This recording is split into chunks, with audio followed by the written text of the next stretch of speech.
Hello everyone. আমার মোটা হওয়ার পিছনে এখন মনে হইতেছে যে আমার তেমন বিশেষ কোনো দোষ নাই, সব দোষ হচ্ছে ফেসবুক আর ইউটিউবে।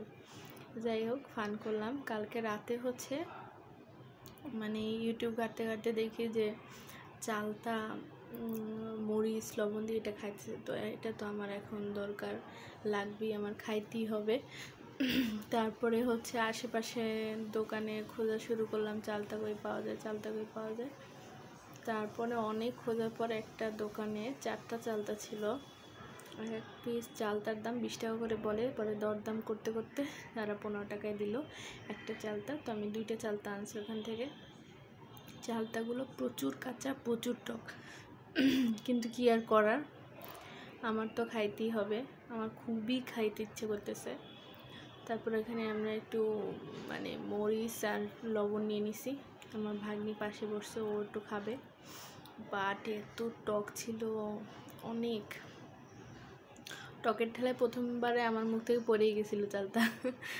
তারপরে হচ্ছে, কিন্তু আমার না টক জিনিস অনেক ভাল লাগে। তো এটা আস্তে আস্তে করে দেখেন আমার ভাগ্নির মুখ চুখ কেমন করতেছে, ওর অনেক টক লাগতেছে, কিন্তু তাও আমাকে দেখে দেখে একটু খাইতেছে।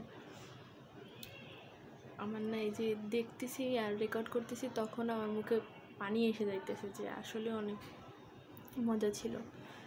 তো একটা হচ্ছে খাবো, আর একটা দিয়ে হচ্ছে ওই যে টক করে ডালে দেয়, ডালে দিয়ে খাবো আর কি।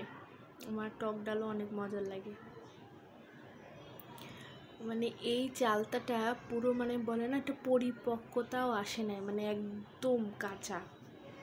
আমাদের বাড়িতে কিন্তু চালতা গাছ আছে, কিন্তু এখানে ঢাকা শহরে একটা চালতার দাম 15 টাকা, ভাবা যায়। কিন্তু এখন খাইতে হবে, বাড়িতে সবারই থাকে, এটা চিন্তা করলে তো আসলে হবে না। এখন তাই বাধ্য হয়ে 15 টাকা দিয়ে চালতা কিনে আনতে হলো।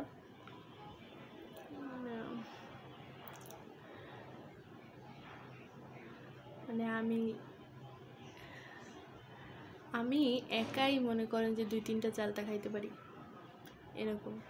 আমার টক যখন ক্রেভিংস উঠে যে না আমি এখন টক খাবো, তখন দেখবেন যে অনেক টক খাইতে পারি।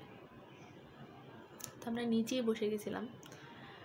তা আমার ভাগ্নি ভাই বলতেছে, তুমি এভাবে বসে আসো কেমন দেখা যাইতেছে। আমাকে আরে দূর, বাসায় তো সবাই এরকমই থাকে, তাই না?